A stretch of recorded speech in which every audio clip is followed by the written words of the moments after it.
doesn't matter that it was a lady boy. You were drunk. It doesn't count. Oh, what's up, everybody?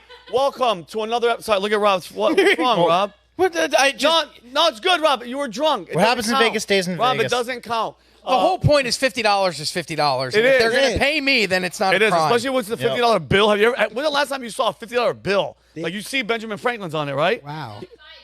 Yes, I love that. But anyway, guys, welcome to episode 82. We're creeping up on 100. I can't wait. I don't know what we're going to do for that episode. We'll probably have cake and get diabetes. But guys, we have a fantastic show today. We're going to change stuff up. We're going to end on a different note, as they say. But before we get into the stories, let me go on and introduce everybody.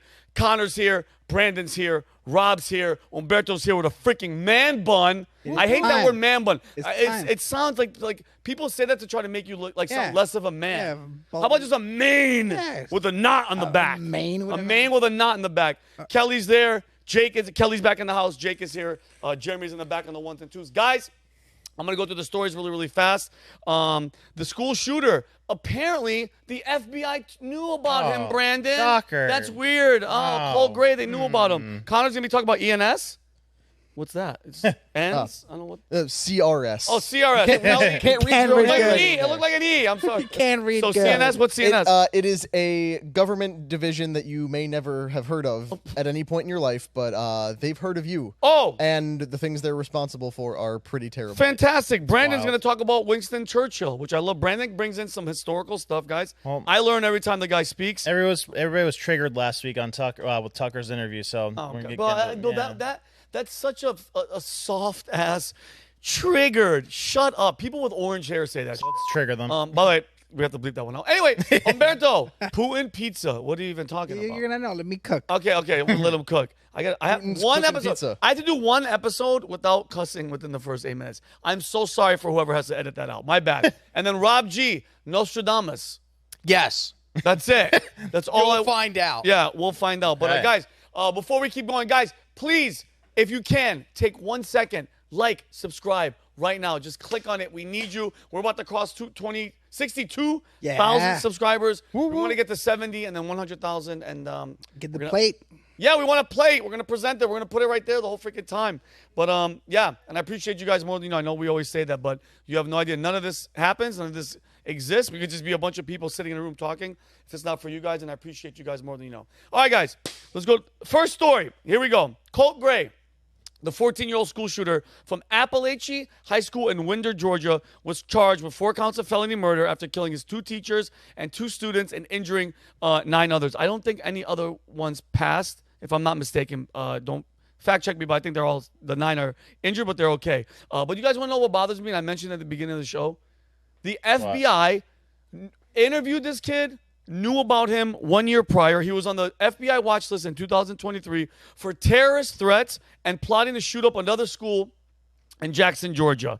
He was interviewed by the FBI after they received several guys, not one, several anonymous tips about his alleged online threats to commit a school shooting. You know what? I think the FBI at this point is only good at doing their job when it's about Donald Trump. If it's going after Donald Trump, they're raiding. We're on it, boss. We're on it. They're on it. We got you. But when it comes to this, Brandon, is it just me? Be honest. Is it just me, or every time? Actually, I think it might have been you. When this happened, you go, I bet you the FBI knew. Go ahead. No, they're entirely a political organization, and it's so crazy you can't help but ask: are they letting these things happen? Because we know the second that it happens, the first thing that says, "Oh yeah, this is why we need to ban guns. We don't need to protect schools. We don't need to enforce security," which would only cost $6 billion, by the way, to make sure that schools have security guards and metal detectors. But they have no interest in doing that. They have more interest in taking our guns away, and that's the most dangerous thing for any society. And if it is a ploy to do that, then they're targeting the most sensitive of topics for most Americans, which is children. Yeah. Right? Think of the one group of people that aren't able to defend themselves. It's kids. Yeah. So, out of all of the school shootings we've seen, and Vinnie, you and I are older, but I remember the first one that I saw on a worldwide global coverage. Yeah. I remember coming home 7th grade and seeing that on the TV, and it was nonstop coverage for the weeks after. But Sandy Hook, when you watch that and you hear the stories of these innocent children that were elementary school age and not able to defend themselves, those are the things that tug on the heartstrings of Americans that allows, if there is some type of plan for that, to take the guns. That's why people would allow it, is because it's the most innocent of people being killed by these weapons. Yeah, and by the way, and we're not saying that's what they're doing, but it's just kind of weird. It's just odd. It's strange. It's bizarre that nothing is being done to help these children. And by the way, in all facets of our society, think about the 320,000 that are coming in that they don't know where they are. All these illegal children. Epstein Island. What's her face? Ghislaine Maxwell is in prison for 20 years for selling human beings, but none of her. We don't know anybody. None of her clients. Nobody. What do we even? Why is she in jail? Where are these people that bought the kids? Yeah. That were having sex with these children? I think they don't care about children. They don't. 240,000 children that I mentioned last time missing. School shootings. Once every 3 weeks we have a school shooting. Then they're not protected from all this crazy ideas. They're pushing them on school. Yep. Like, they're completely unprotected. We spend so much money protecting some other countries' borders. Of course. And we don't have enough money to protect the most precious thing. And I love that you said that. And aside the abortion, besides them fighting for late-term abortions, which I cannot believe that's the number one. I don't want to get into it, but just killing freaking babies. At the end of the day, if it's at 30-some weeks and you're like, yeah, I just want to kill it, it's freaking murdering a baby. But that being said, days after this shooting, and I'm going to show a video here in a second, his father of the shooter, Colin Gray, was arrested and charged with involuntary manslaughter, second-degree murder, and child cruelty. And authorities linked the father's charges to his role in allowing his son access to the firearm used in the tragedy. I want to show you guys a photo. This is months and months before Colt, what was his name? Colt. Not Colt. What's the kid's name? I'm sorry. Yeah, my bad. Thanks, Jake. Colt Gray did the shooting. This is local law enforcement, the sheriff's department, going to his house, talking to his father about the threats, and they question him, and he basically just says, no, I don't want to shoot them up. And he goes, okay, we're going to take your word for it. You're gonna yeah, go ahead. Play this clip. Just hey, Colt, what's going on, bud? Saying that somebody from your old address over there in Traditions had made a threat to shoot up a school.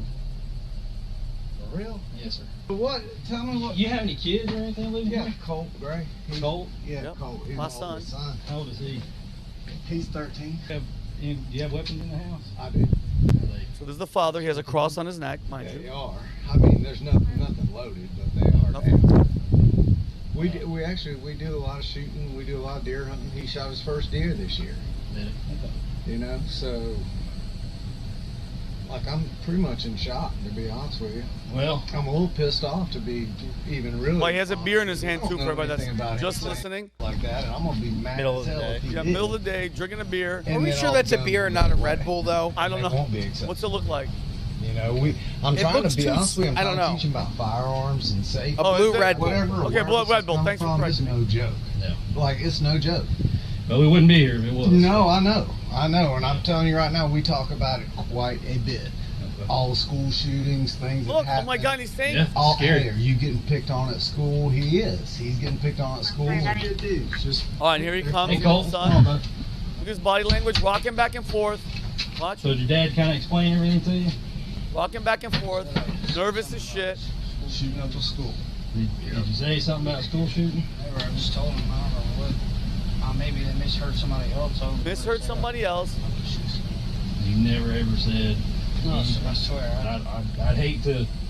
You know, my boss was even like, you know, I don't know how old this information is, and if you want to wait till Monday to follow up. And I was like, nah, I'd rather do it now because So would we. God forbid something happened and I didn't do my job. I'd feel pretty bad about that. Take it at your word, and I hope you're being honest with me. I'm not saying you're lying, but it's not unusual for people to lie to police. You look me in the eye, He's you lying tell to me you right now. that's what you're telling me. I got no choice but to take it at your word. Bro. Take you at your word. But like I was telling your dad, if I Dude. otherwise. But I understand he can't do nothing else, but you're 14 years old. How about this? Pause it right there. Jake, if you're I don't give a shit if you're 8 years old. If you're saying you're going to shoot up a school and they come in and go, I'm going to have to take you for your word. No. The guns that are in that house, right then and there, we're getting rid of the guns. I'm sorry. Like, but the you gun- can't trust you. Wow, That's a slippery slope. Kids though. hate guns. If your kid is, From hold them. on. If your kid is threatening to shoot up a school. Yeah, but the guns don't belong to the kid. The guns belong no, to but the dad. father's saying they're readily accessible. He said, Yeah. you lock them up. He goes, no, they're just right there. That shouldn't Florida, be the case. Hold on. okay, but that's all of a sudden, if you open that doorway to, hey, we're going to take guns because your child threatened this, then you're opening the door to them taking your guns. Yeah. So while I don't disagree with you that there's got to be some sort of punishment, Florida has there's a new initiative in Florida because since the school year started this year, Miami-Dade County and Broward County have had 9 students who have made threats. 9 students who have been arrested for making threats in 4.5 weeks. So that's 2 kids a week that are making these threats. So now the next initiative isn't, hey, if we should punish the parents if it gets to the point where there's action. It's we should punish the parents if there's even a threat. And so I agree. There's got to be some form of punishment, but you can't start taking people. But here's my point. So in this case, the father says in the beginning of the video, by the way, so he made the threat to murder mass shooting inside of a school, okay? They come to the father, and the father says the guns are readily available to him, but they're not loaded. I'm sorry, bro. I'm sorry. The fact that people were murdered, something has to be done. Something has to be done, bro. Mind you, I'm a Second Amendment, First Amendment. I'm free speech and guns. But here is a case that something has to be done, bro. What's supposed to be done before a crime is committed? No, but hey, wait up. Okay, the logic here. First of all, you can't ban objects. It's impossible to ban. You have I'm not saying ban any guns. You have maximum security prisons where drugs still come into the prison. It's impossible to ban people from objects. It's impossible. Like this is a pipe dream.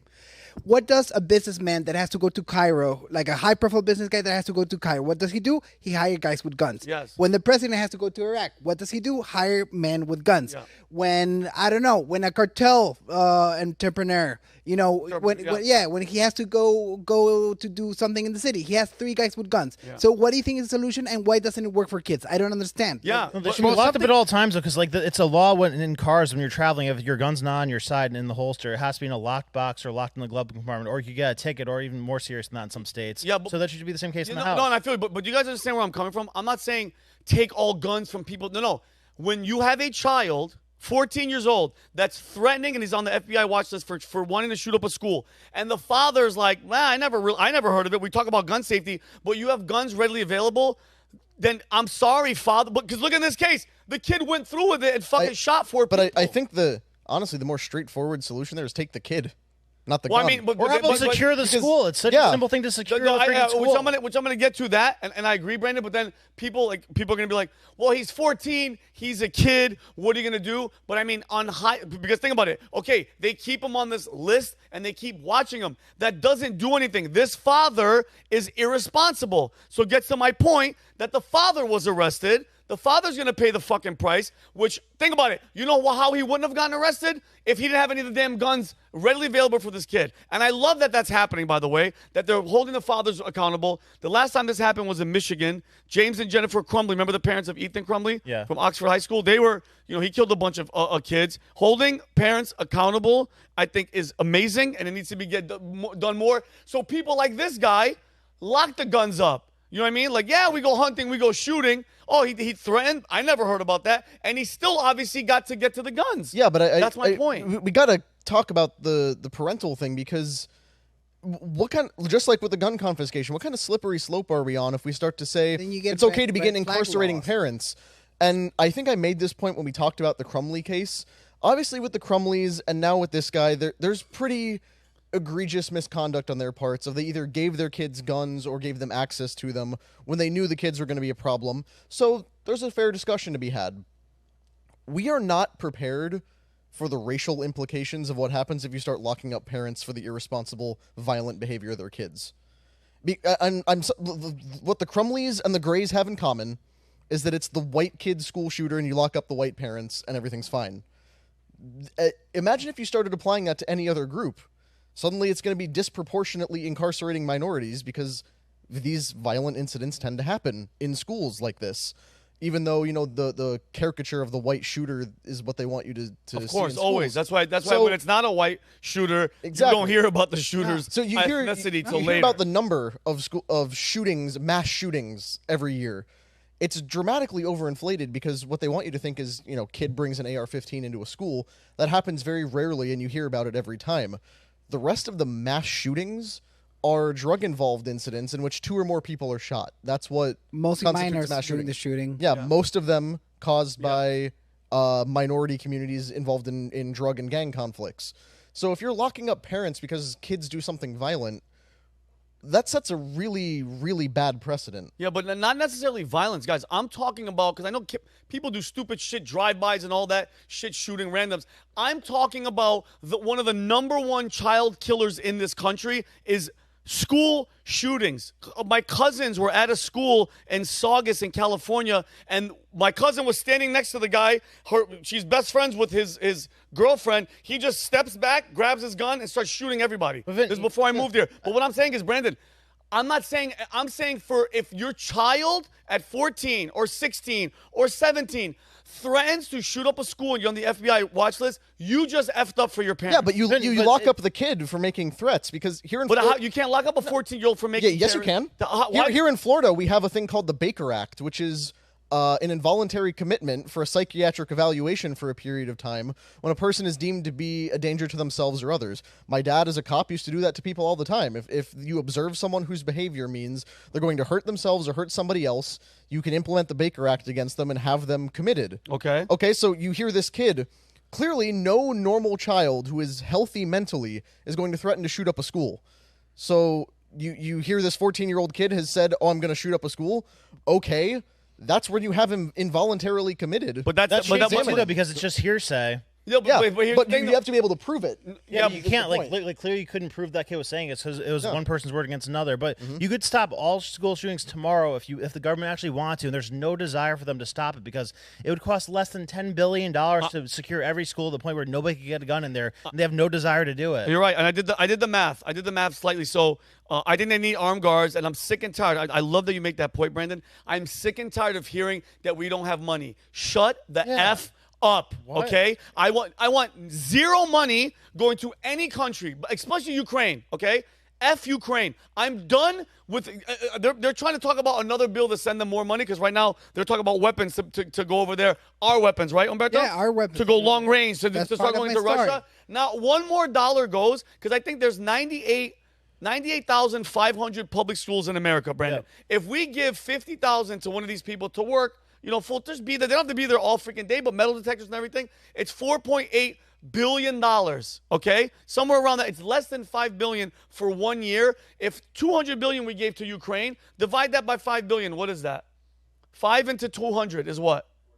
40 years, Brandon, of protecting our children. I would give that up in a heart. No money to Ukraine just to protect our kids. But you nailed it. Nobody gives a shit. They don't care. But you know what they do though? Like, so when I was in school, they had this whole government initiative where they put solar panels in every school in the country. They put these weird ultraviolet lights where they use less energy, so that like when they care about something, they can move mountains and put it in every school in the country. Yeah. You could do this tomorrow if they want to. So every time the Congress says, "Oh, this is why we need to ban guns. This is why we need to take guns back," no, bullshit. This is why if you give two shits about kids, this is why you need to put a bill forward that puts security and metal detectors at every school. I agree 100%. Incredibly simple. I agree, Brandon. I agree. You know what the problem is? That the kids don't vote. They're under 18. Yeah. Every single freaking building where a politician works, weird. Be a major, be a congressman, they have a guy with gun at the door. Yeah. That's what it is. Yeah, weird. Because they're not politicians. They don't get guns. Guys with guns at the door. That's what it is. Weird. And guys, and I know people are gonna be like, Vinnie wants to take the guns. No. I'm just saying something has to be done.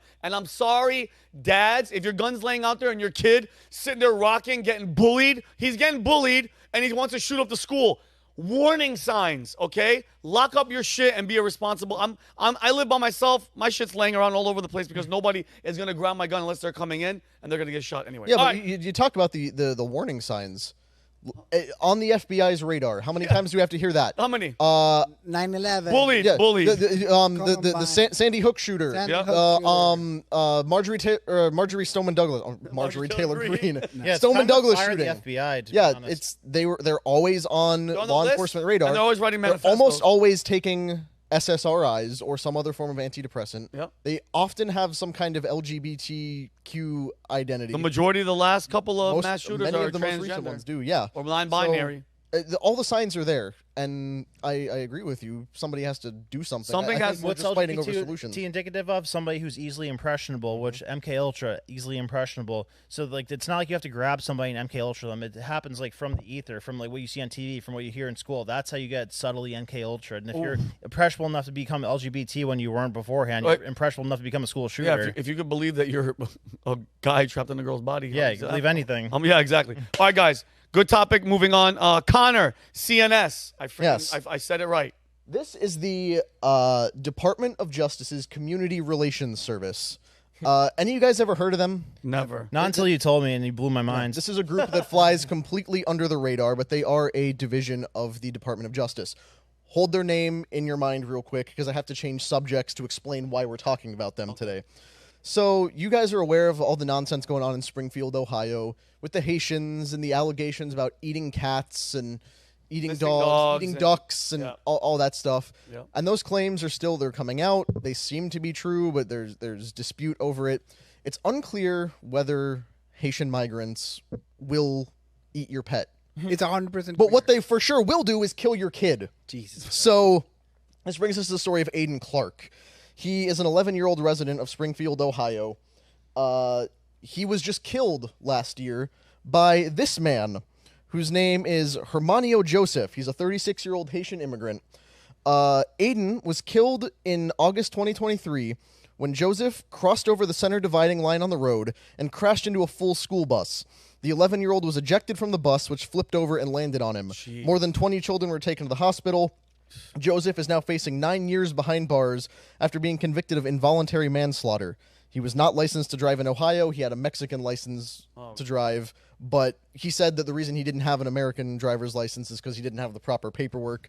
Should not have been driving, but he did. And I've been seeing a lot of videos on X, on YouTube, of people from that Springfield, Ohio, right? Mm-hmm. They're complaining about how horrible the drivers of the migrants that are just getting dropped off, they don't know how to drive and they're crashing into cars everywhere. Our own home state of Florida is also a huge hotbed of Haitian immigration, and it's 100% true. Everything they say about their driving, 100%. Which doesn't mean we're racist. They're just bad drivers. People from the islands are bad. It's kind of racist, generally. though. I mean, it's a stereotype. Well, Haitian is nationality. But if I said Asians are bad drivers, you guys would be like, "Oh, I'd say you're right. Yeah, it's true. It's true. Yeah. All right. My friend doesn't even have a license. My friend is Haitian. He's 43 years old. He doesn't Does have that a driver's apply to license. women as well? Yeah, He doesn't Asian have a women the driver's worst. license. He drives? He doesn't know how to. No, he doesn't know how to drive. He's just like, I don't even want to go for it. But the other thing Islanders do down here aggressively is commit insurance fraud.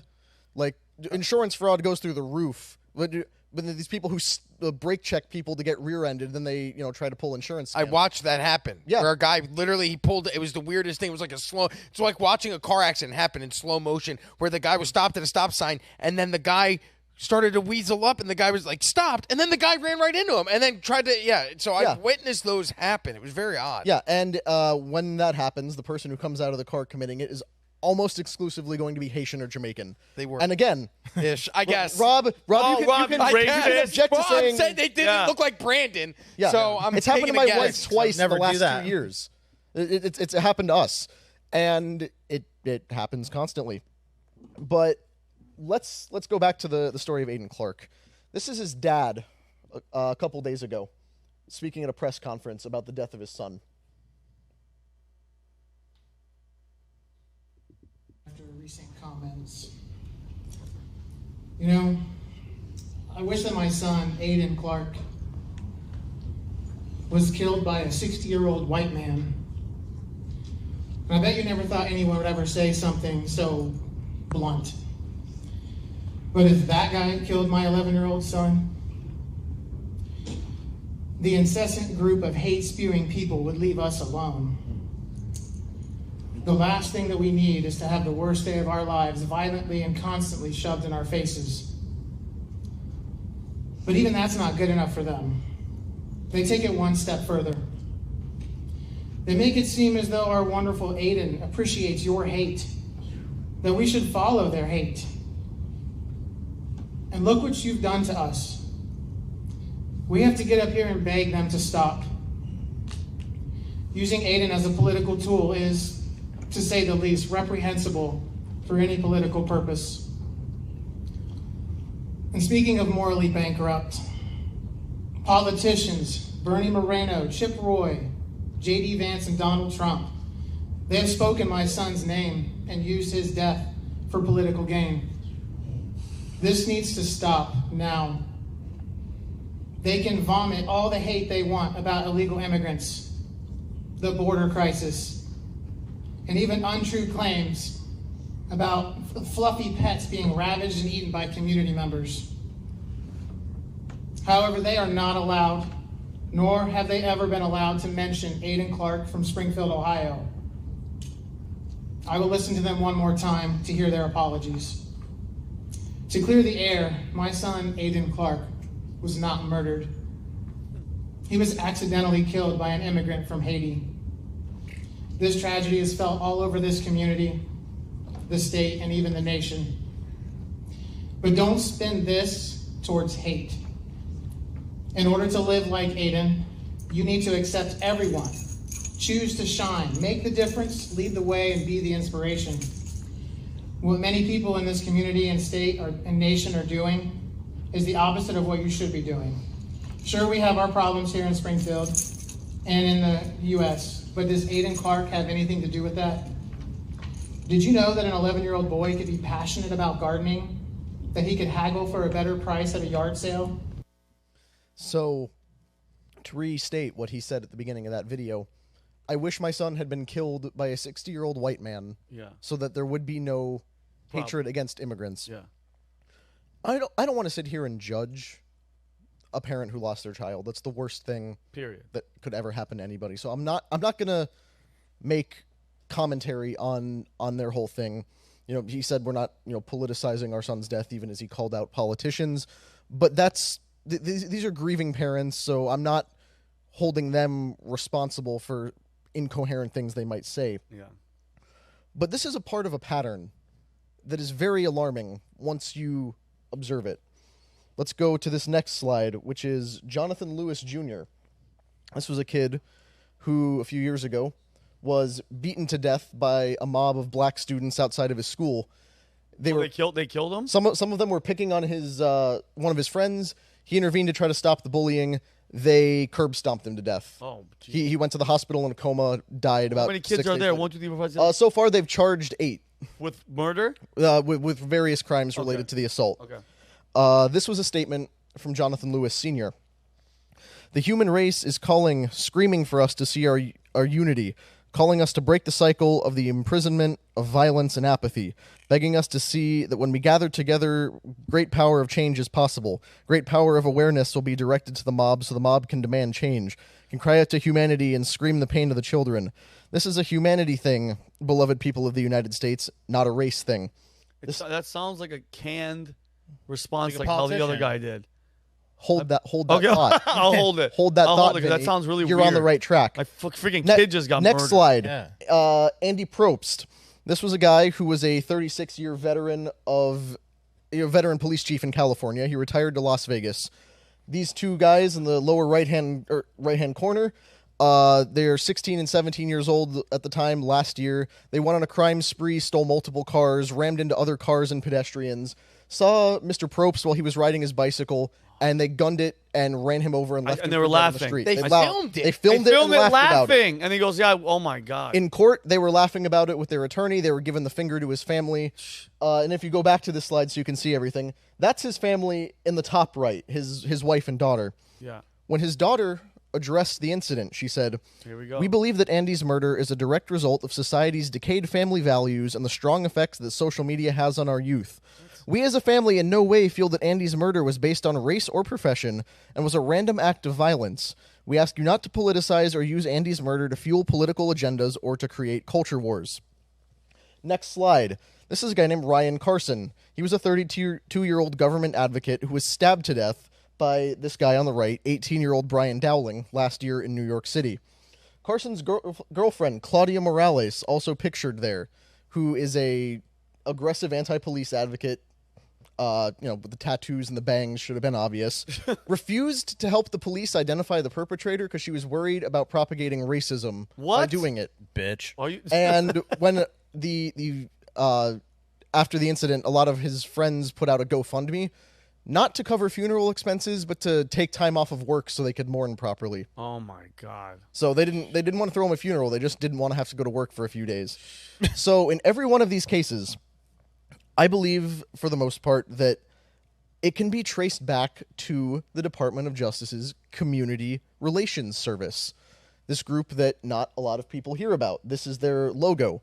It's a part of our government, but no one has ever heard of it. Never heard of it. But they have Community Relations Service. They have their finger on the pulse of every race-related incident that takes place in this country.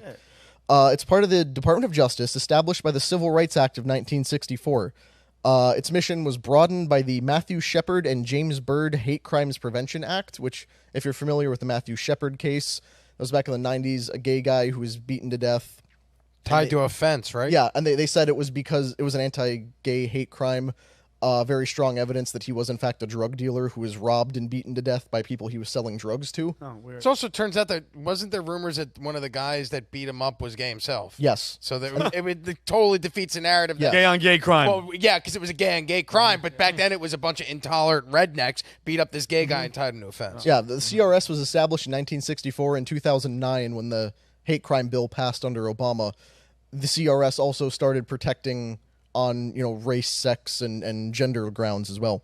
According to the service's website, quote, CRS serves as America's peacemaker for communities facing conflict based on actual or perceived race, color, national origin, gender identity, sexual orientation, religion, or disability. CRS is designed to assist communities in resolving conflicts, disputes, and disagreements without resorting to violence or litigation. So basically, it's a law enforcement agency that isn't enforcing law and isn't investigating, but they don't state this in so many words, but the point is, anytime anything happens where it could be a racial issue, they show up and work with victims to try to prevent race and gender-based violence from breaking out. If that happened to me and I saw somebody walk out to me and be like, hey, don't mention, I'd be like, dude, get the hell out of my face right now. I'm going to say exactly what happened. I'm going to say exactly who did it, and I'm going to tell you exactly how I feel about it. The fact, and I respect you for Connor, for not saying the thing with the first guy. What was the first kid?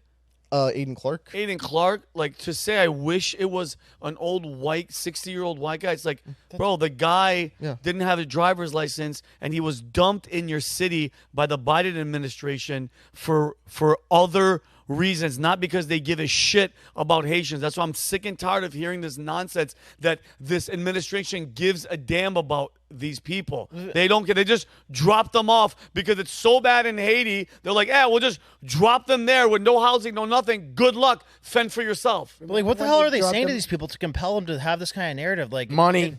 Yeah, I mean, it must be, but like the guy seemed more passionate about the racial narrative than his son being I'm like, killed. your son's dead. Yeah. Like, shouldn't you be mad? Like, face the issue at hand. A migrant with no driver's license that was dumped here killed your kid.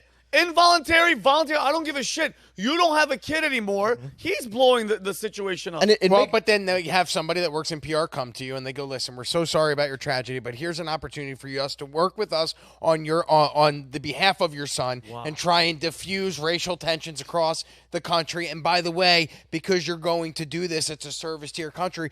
Here's $1 million payday. Your son's not coming back, but the least we can do is try and make your life a little bit more sustainable. So here's your that's script. how it happened. Do you, Rob, God forbid, you take that money if that happened to one of your kids? Well, I mean, it happened to one of my kids. I lost a child. No, I wouldn't. But I also was. My daughter died in an accident. She was hit by a vehicle, and I came out right away because it was very public. I was working on the radio at the time. It was reported by the news.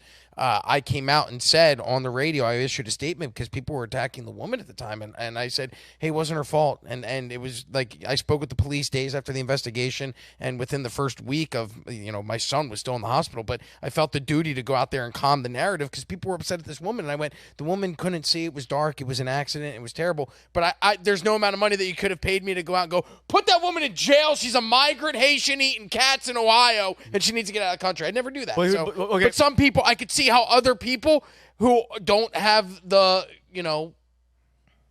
didn't have the upbringing that I had and didn't have the support that I had during that time, that they could be easily swayed. It's a very vulnerable time in your life, so I could see how the right people, again, it's a government. The government, if they're good at doing anything, it's propaganda. So imagine they get you at your most vulnerable moment, they sit you down, they offer you a huge sum of money to go out, but they're also going to convince you you're doing good by doing it. I could see how some people could fall for it. So Rob, and dude, God rest your kid's soul. I honestly, I didn't know, and I mean, okay. Thank you for sharing. I love you to death. But Rob, here's my question though: what if that person was a migrant that was dumped there, that didn't have a driver's license? Like 100%, then I would have said, "Hey, yes, this." That's what I'm saying. If the person was drunk or they were high or their blood test came back and there was anything, but the police assured me at the time that it was an accident, and I felt that with the microphone that I had in the community that I was in, it was the best thing that I could do at the time. Or even beyond that, imagine the scenario in which something horrible like that had happened, and you had reason to suspect that the person responsible for it went out of their way to do it based on the racial dynamics of the situation. Like the case with the one kid outside the school. Imagine if you had seen a video of 8 to 10 white kids curb stomping a black kid to death. Oh, forget it. And then a government agency went to that kid's parents and said, hey, don't mention race. First of all, you know that would never happen. Never. And you know, even if it did happen, there would be so much outrage over it. They'd be like, the government's trying to cover up another black kid who was murdered by racist white kids. Only you don't see that dynamic playing out. You see large groups of black kids beating the crap out of white kids on a regular basis. It is not that hard to find videos of it happening. So it makes sense for the government to want to come in and say, we want there to be racial harmony. We're not trying to cause incidents. We want to, downplay violent things. Even if there's legitimacy to it, we want to, not have it cause a big problem.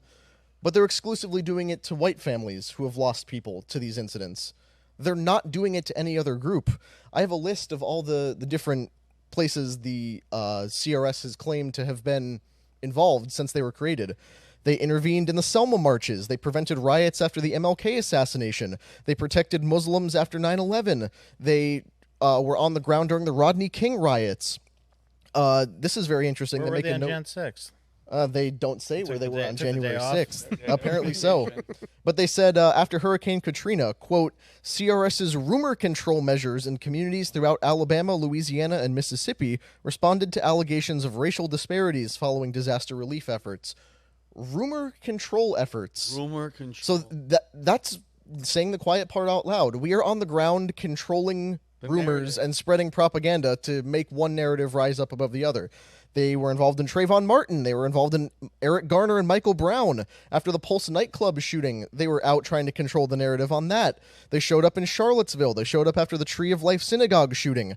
During COVID, when there was a, quote, anti-Asian American, Native Hawaiian, and Pacific Islander hate during COVID, they tried to stop that. Of course, that agenda fell apart once they realized that it wasn't white people who were beating up. It was Asians black guys on on the trains in New York punching freaking Asians in the head. And of course, they showed up for the George Floyd riots as well. You know what's trippy about? But this is like on some Men in Black. I never ever heard about that. Amazing reporting. And I'm gonna call you. What were you gonna say, Humberto? Because I want to go to Brandon. We have a minute. This is absolutely shameful. Like, it's heartbreaking that the weakest and most feeble people in society, like older men, younger kids, have to pay for our importing people. That I'm not racist at all. There's a single bone of racism in me, but I am a culturalist.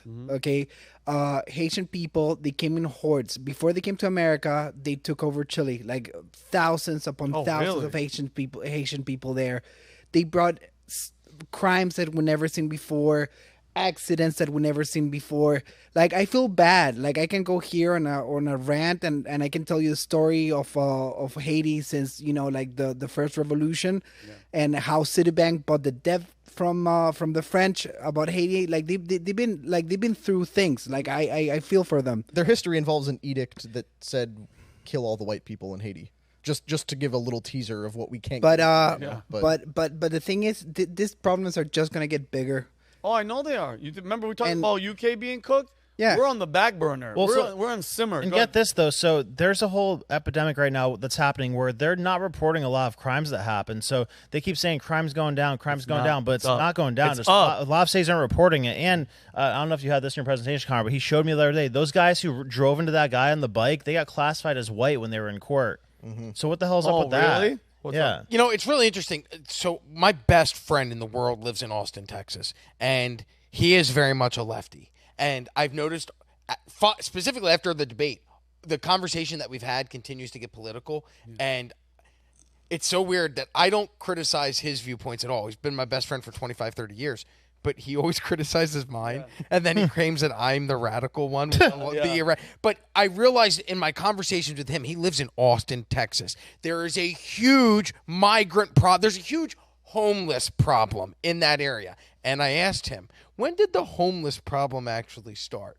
And he denies that there's any type of problem at the border. And he said that the homeless problem really started right after COVID. And I said, so around like 2001? He goes, yeah. And I said, or 2021? He goes, yeah. And I go, so when you look at the numbers from the immigration charts and it shows that like millions of people are flooding into the country, what do you say then? And he goes, I don't see it here. I go, it's literally, when you're driving in the freeways of Austin, Texas, and the medians are camps that are set up in porta-johns for these people to go to the bathroom. And the guy lives it in his reality and he's still blind to it. And I don't, so with like the propaganda, the brainwashing that the government is able to do, I'm watching it in real time in a person that I love, and I go, I don't even know how to fix that.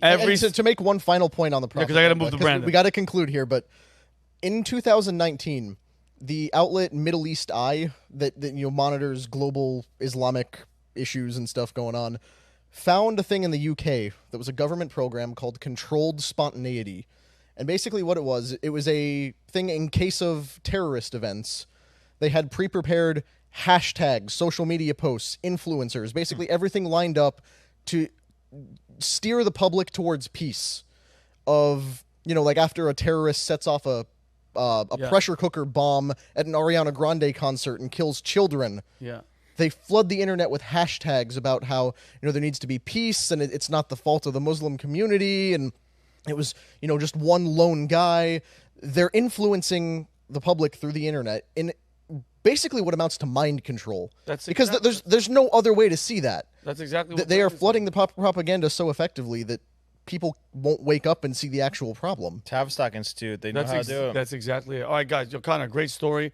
Moving on. Brandon, Winston Churchill. Talk to us. Yeah, about so the who real here, guy. show of hands, who saw Tucker and Daryl Cooper's interview last week? I didn't see it. I feel like if I raise my hand, it should You'll get in trouble? Yes, in the way that this story was covered, yeah. No, go ahead, Brandon. No, I meant, never mind, okay. Yeah. So did anybody see it? I watched parts of it. I saw saw parts of it, did not see it. Humberto, did you see it? Yes. Okay. I sent it to you. I know. Jesus yeah, Christ. rhetorical question. The right. audience doesn't know that you sent it to me. Rob, you saw parts of it, or you're holding out? I saw clips.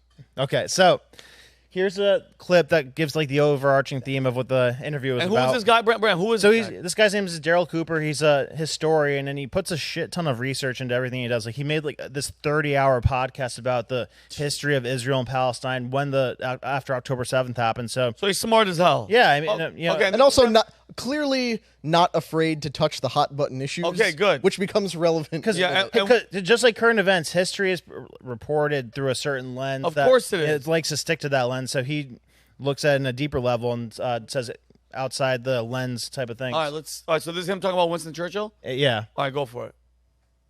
How would you assess Winston Churchill? I thought Churchill was the chief villain of the Second World War. I read about Churchill, and he strikes me as a psychopath. When you really get into it and tell the story, you see that he was primarily responsible for that war becoming what it did, becoming something other than an invasion of Poland. Make the case for that. Okay, so you've made your statement. A lot of people are thinking, well, wait a second. You said Churchill, my childhood hero, the guy with the cigar. Yeah.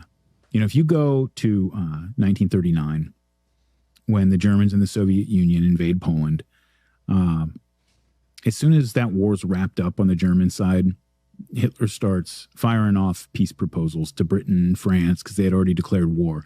He didn't expect them to declare war, actually. Like there's a famous scene where he kind of throws a fit when he finds out that they did do that.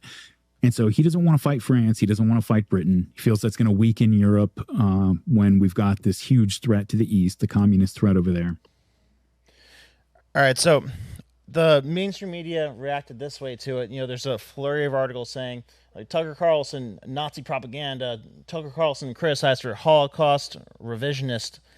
Tucker Carlson is soft on Nazis. Elon Musk deletes post promoting Tucker Carlson video following backlash. What's up? Did he say second chief or the chief villain? Chief. The chief. Like the number one. So more than Hitler, who murdered 6 million Jews in the concentration camps. He thinks.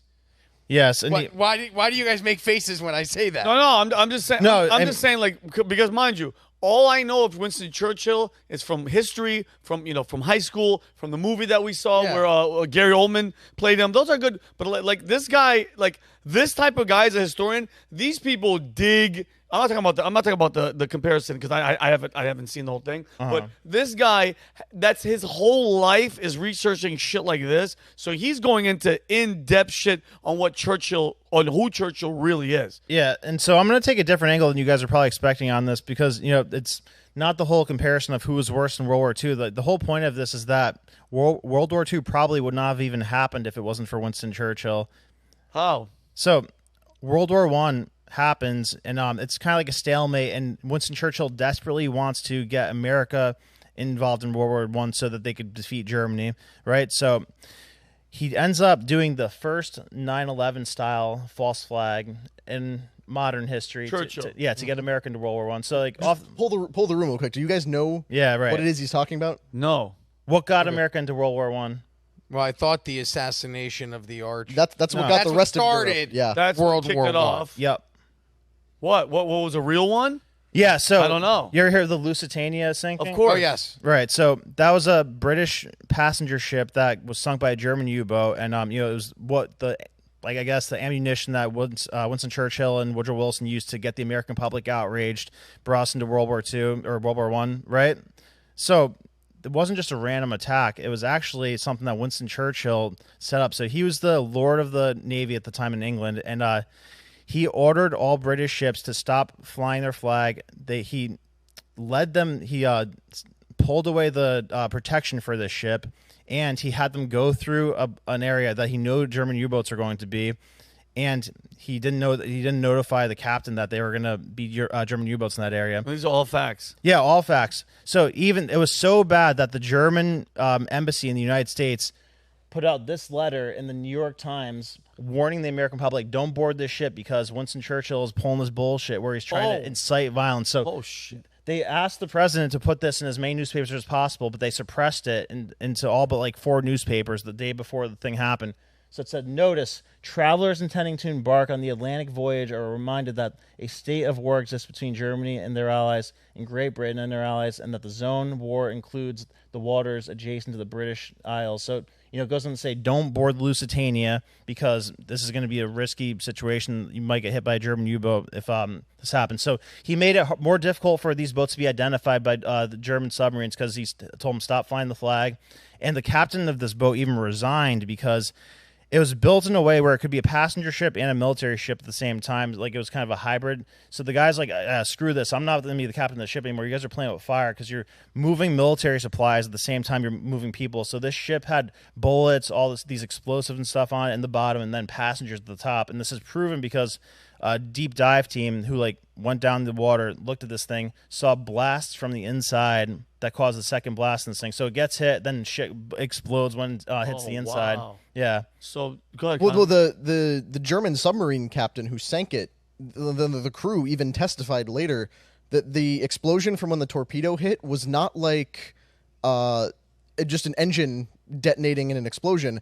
It was like a bunch of bombs going off in a fire. Like, if you drop a bunch of bullets into a fire, they'll eventually start popping and zipping off because they're heating up. That's how the Lusitania exploded. And the Allies were 100%, it's now a confirmed fact, transporting military equipment on civilian transport vessels. And they kept sending them into U-boat-infested waters, just waiting for one to get sunk. And the one that got sunk was one of the few that had Americans on it. Yeah, and he even told the captain of the boat, hey, we're trying to conserve coal, so go only 75% of your speed capacity through this route. So they slowed it down. They slowed it down. And took away its protection. Churchill's watching the entire time and just like chartered in there like a lamb into a slaughterhouse. Wow. Yeah. And then they got what they wanted. Then right after that, So then America that goes into kicks World War off One. World War One because of that. Yeah, and then boom, the Allies beat Germany because America gets involved. That puts them over the edge. The opposite of that, if they didn't get involved, would probably be a stalemate. But since America gets involved, we get the leverage in Germany, and we bend them over with the Treaty of Versailles. We make them pay more in war reparations than their entire GDP is worth. So German hyperinflation happens, and then what that creates civil unrest, and that creates the opportunity for a crazy dictator to come along and say, like, hey, I know how to fix this. Vote me in. I'll fix this shit. So Hitler comes along, capitalizes on people's outrage, and then World War II happens. So if you guys are staying fact, and Winston Churchill did that just to get us involved to get to where we're at, then that's not a good look. Humberto, what do you... And for what? For what? Well, I mean, that's a... No, England is cooked. like they won World War II, and now they're losing their country. But you're assuming there wasn't the plan to begin with. So the original reason for World War I, a lot of people argue, is that Germany was rapidly industrializing. They were more technologically advanced than England. England was the powerhouse at the time. So England wanted to provoke a war between Germany and its rivals to slow down its economic progress. So how did this make him the chief villain of World War II? So he makes the argument for World War II that Hitler was going to stop after Poland, but that Churchill wanted to, same thing, decimate Germany even more. So he was trying to provoke Hitler to go even farther in order to provoke U.S. and Russia into getting involved. So he's saying, like, he's arguing that Hitler was trying to undo the Treaty of Versailles, and that Churchill wanted to decimate Germany. So Churchill is the one who created the circumstances to make it this big war. Yeah, so here's where because like I said, I watched portions of this. I didn't have time to sit down and watch the whole Tucker interview. What was the guy's name? Cooper? Daryl Cooper. Yeah, Daryl Cooper. So part of where I disagree, and I think where a lot of reasonable people can say, is like to call Winston Churchill the chief villain of World War II and say, the whole thing was his fault. It's a little bit off, because Hitler was pretty bad. I feel like that's not a controversial statement. Okay, I just wanted to make sure we can all agree on that, right? Well, like I said, I'm not taking that angle. I agree with what he's saying. I'm making the case that Can you say it? Can you say Hitler was a bad guy? Yeah, of course he's a bad guy. Okay. Why are you acting like I'm not saying that? But back to no, because if you don't say it and you say everything else, then people assume that you wouldn't say it. Yeah, back to the reason why I wanted you to say it, No, so of we course. can all sit here and agree. Yeah. The Holocaust happened, and Hitler's a bad dude. Yeah, 100%. on Cooper's point, though, Humberto's oddly quiet. I'm just He's just not interrupting. I'm just trying to keep off this topic. Like, but it is what But it you is. guys have to understand, when you talk about these topics and then you don't discuss this part, people act like you're ignoring that part. Yeah, this which is is what why I bring it up. That's what I'm trying to get to. I'm saying we don't have a Hitler if it's not for Churchill and for what the British did to manipulate everybody into war. I understand that. But, okay. Yeah, I but yes, I'm explaining Hitler was why bad. I'm asking you guys this, so you guys can't be like, oh, let's go to HR and try and get robbed. No. Holocaust denial. Because he No, makes I the great... think Hitler's the most evil one in there, but I think Churchill created that. No, of course. I mean, dude, if anybody that has that mustache, period. But what except for Michael Jordan.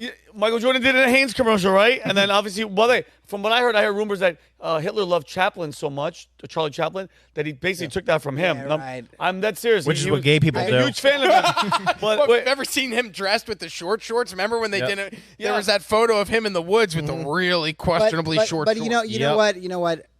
Obviously, Hitler was a main evil guy. That's what He was the a main story evil tells. guy. Yeah, but I think it's an overstatement to say that Churchill was a main evil guy. No, but it's an overstatement. But mind you, because I'm learning. Now, Go ahead. who gets away with murder? Literally murder. A lot of murder. The most murder is Stalin. Okay, Yeah, of course. I think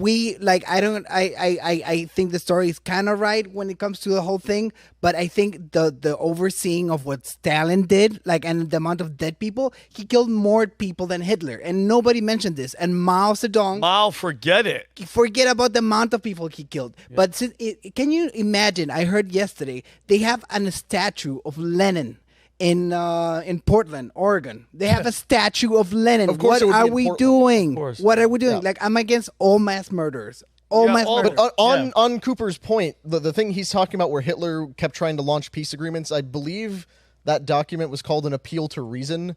And it's questionable as to whether he actually meant it or if it was a diversionary tactic to try to, get the government to keep doing the appeasement policies of letting him take whatever he wanted. And he's like, no, we're not trying to go to war with Europe. And it's questioned as to whether that's true or not. But like Humberto was saying, there's so many other historical mass murderers who get away with it, especially the ones around World War II, because Hitler tends to hog the spotlight, and with good reason. Yeah, I think we can all agree. Like you said, we've all established bad guy, not the only bad guy. No, because on the Churchill point, there was an attempt to ethnically cleanse Germany of all Germans during and after the war. The Allies pulled off. Which war? World War II. Okay.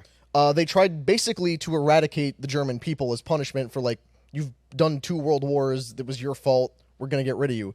The firebombing of Dresden is one of the worst atrocities committed during the war that nobody pays attention to. It's not on the same scale as some of the stuff that happened in Russia and the Holocaust itself, but the Allies basically herded the German people into the city of Dresden, filled it with refugees, and then firebombed it for days at a time until it was just nothing but rubble and scorched corpses out in the street. It was an atrocity, and people like Churchill get away with it because you're doing it to fight the Nazis. So that's why things like Cooper, even if he's saying the wrong thing, sort of put it in a proper context. And going back to his point, yes, Hitler, horrible, bad, if he not good at all, obviously all around. But what Brandon, the point that you're trying to make is Churchill basically staged a 9/11 type thing to start this war that created Hitler. To start the First War, First World War, which the terms of agreement at the end of the First World War, since Germany was so beaten down, they were put in a terrible financial position. They had hyperinflation, which created the momentum for an evil dictator to come along. So if Germany's not put in that position of having to pay more than its GDP puts out per year, then they don't have hyperinflation, and then Hitler doesn't have the circumstances to take over the country. So, but the reason this is important though is because World War II precedent set the standards for how we deal with all international conflicts afterwards. So every time we have a war going on, it's like oh yeah, Putin could be the next Hitler, and if we don't deal with it now, then it's going to get worse and worse. So they take the Churchill mentality of having to, go straight into war with a country if a country starts escalating things with a neighbor. And why are we involved in Ukraine right now? Because they keep telling us that as soon as he's done in Ukraine, Putin is taking Poland. And guess what? Where have we heard that before, I wonder? Yeah, weird. And what a great transition. We are going to the next topic. Putin, last call for pizza. All right. This is a fun one. What a transition. This is a fun one. By the way, this segment right here, let's go straight to my sponsor, is presented by... Who is it? Pizzagate? 1 second. Hillary Clinton? Okay, this segment is presented by... I know. I can't... So, yeah, we want some of that Russian money. Yeah. But anyhow, let's go. And by the way, that was the worst all-around setup, camera, action. Not to mention the fact that every Unusual Suspects listener who uses headphones is now permanently deaf. Everybody that's listening, I'm sorry for your eardrum. I'm starting my fake sponsor segment. That was so bad. Until I get money from someone, send money, connect me. Oh my God. Tim Pool got $400,000 a month. I didn't say that. I didn't say that. Yeah, talk to Tenet. All right. So if you have kids over the age of 8, I will say put earmuff on them, but just kiss them goodbye because they're cooked. Because we're going to World War III, and this was happening. Okay. Right yesterday on September 12th, it came out. It came out that the White House is authorizing more use of American weapons inside of Russia. Oh, great! I'm gonna go a little bit because they've been allowing them to use American weapons inside of Russia. Imagine that a country is allowed to use some other country's weapon inside your country. That means you're. By the way, you know what I take that as? An act of war. Like you're fighting me too. You're fighting me too. That's an act of war to me. It's completely unheard of for America to send weapons to a country to use against sarcasm. That's never happened before. So around May, the initial policy of the U.S. government was that they couldn't use American weapons to strike inside of Russia. That was the original one. Yeah. Then on May 15th, they allowed just to use like lower grade weapons around the borders. On June, they expanded it again. And then later on September, they expanded it again so they could use bigger weapons like further inside of Russia. And this is the latest one. I translated, we can show the video. I translated what Putin said last night about this news breaking. Okay. And this conversation, please pay attention. Be worried about this. This is you translating him AI? Yeah. Okay, let's hear this one. Because I know people don't read good. Yeah. The decision will be made. It will mean nothing less than the direct involvement of NATO countries, the United States, European countries, in the war in Ukraine. This is their direct participation, and this, of course, significantly changes the very essence, the very nature of the conflict. It will mean that NATO countries, the United States, European countries are at war with Russia. And if that is the case, then bearing in mind the change in the very essence of this conflict, we will make the appropriate decision based on the threats that will be posed to us. Listen, love him or hate him, this guy's a freaking boss, bro. He's like, listen, if you guys want the smoke and U.S. gets involved, what, bro? That's great, because our president's so lost that he's putting on Donald Trump hats at Firehouse. And then he was seen carrying a red hat onto a plane, so all the reporting was that he took the hat from the rally and took it with him. Dude, that guy. That's our president, the guy that goes to the beach, doesn't know where he is, gets lost when he's speaking, and that's theirs. That's why I get so pissed off, though, when I hear people say, I don't know who to vote for. Guys, like, if Kamala gets elected, we're going to have a fucking draft. Like, there's no question about it. So. Or a nuclear weapon's going to go off, because I know what he's leading into, and, it makes a great case. Or if this goes on, a nuke's going to go off. Listen, there's going to be a draft. I'm not being fear-mongering. If Kamala wins, it's going to get ugly, and it's going to get ugly fast. The guy even said, I like Kamala, her laugh actually is interesting, and I'm into her because he knows, bro, nobody can talk to Putin. But by the way, do you see the video where Trump grabs him and slaps the shit out of his shoulder? You're not supposed to touch that guy. There's a video of Conor McGregor trying to take a photo with him, and their Secret Service was like, yo! And then Conor was like... That was after Trump, though. And he did the same thing to MBS, too. He went up to MBS and slapped him. And MBS was like, I'm the king. Bro, anybody else touches MBS, they get killed. Yeah. He slapped him and was like, hey, I'm Donald Trump. But going back to this, I don't wanna get into the details of this. I've been observing this and paying attention to how the borders are moving, how the troops are moving. I'm not an expert, and Brandon said that you should vote Trump or you should vote Kamala, and if this keeps on going, I think yesterday we crossed a point of no return. I think this is already underway, and I will hate it to be right about this. As I called the England thing 3 months ago, I will hate it to be right about this. But the level of rhetoric and how the map is spreading, because the thing is, I brought a map to show how Ukraine is making a Ukraine offensive inside of Russia in the Oblast, what's the name? Kursk Oblast. Kursk Oblast region. And then Russia has made, like a bigger advance on the other side. Jeez. All right. And for more context, like Russia, I don't know how much of the information is true because like we need to take into account that we are in the fog of war. Russia will report things some way. There's a lot of propaganda going on. You can't trust anything you see. You will literally need to stand there with a meter stick to measure how much they're into Russia and how much Russia is into the other side. We don't have a body count, an official body count yet. We don't have an official, we don't have any, we have official information from both sides that contradicts each other. But what we've been hearing, and I've seen actions, like for example, Putin visiting North Korea for them to make more weapons. Jeez. And there's allegedly they're also receiving missiles from Iran. So we're basically pushing them to some of our biggest enemies. We're pushing them together. And there's gonna be a point because, like, I know they have sanctions all over the place. Resources are finite. We have Ukraine that is pushing to one side, and then Russia is rushing to the other side to get to Kyiv, and they will eventually, because they announced in like May of this year that Russia was running out of ordnance. Yeah. Then they announced again on August that Russia definitely ran out of missiles. Yeah.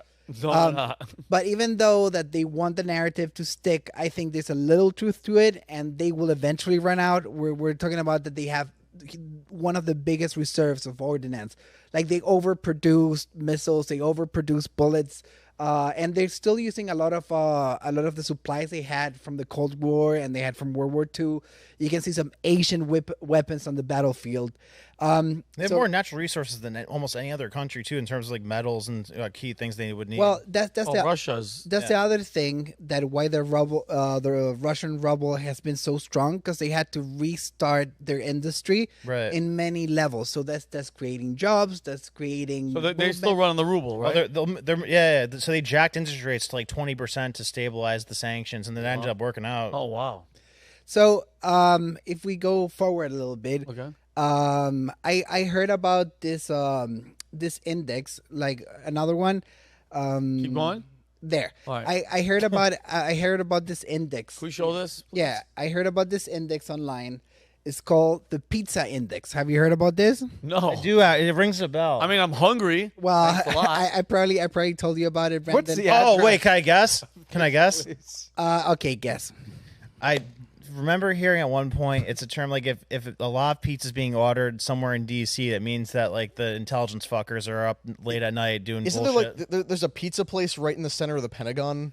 Or something, and if they're ordering Pizza Gate. Yes. That's what I went to. I'm going. Anytime I hear pizza in Washington, it's always sketchy to me. So that's very true. So where's John Podesta? Is he the Pizza Index? Like, whenever you see like a violent race on how busy the pizza places are around the Pentagon, holy crap! You know they're not getting away from the office because shit is going down. Wow! All right. Yep. And then someone extrapolated this index to the bar index. Okay. So if in a certain time frame, like the bars get empty and because they're all alcoholics generally. Yeah. Yes. If And the love bars, prostitutes. If the bars get empty and the pizza places get too busy, True. You know that they had to put their last drink away. Wow. And they had to go back into the office and order pizza because they were gonna be there all night. So shit's gonna hit the fan basically.